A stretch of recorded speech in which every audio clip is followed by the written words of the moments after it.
दरम्यान किरण पावसकर यांच्या विधानावरून शिवसेनेमध्ये आपल्याला दोन मतप्रवाह पाहायला मिळत आहेत। किरण पावसकरांच्या वक्तव्याला समर्थन नाही, शिवसेना प्रमुखांसंदर्भात कुणीही वक्तव्य करू नये, मंत्री संजय शिरसाट यांनी पावसकरांचे कान टोचलेले आहेत। तर पावसकरांच्या विधानाचा वेगळा अर्थ काढला जातोय असं नरेश म्हस्के यांनी म्हटलंय।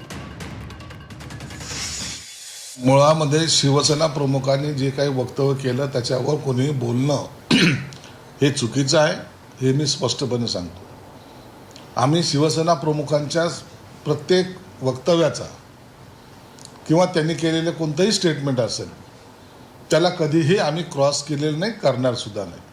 ते आमच्यासाठी आदरणीय आहेत।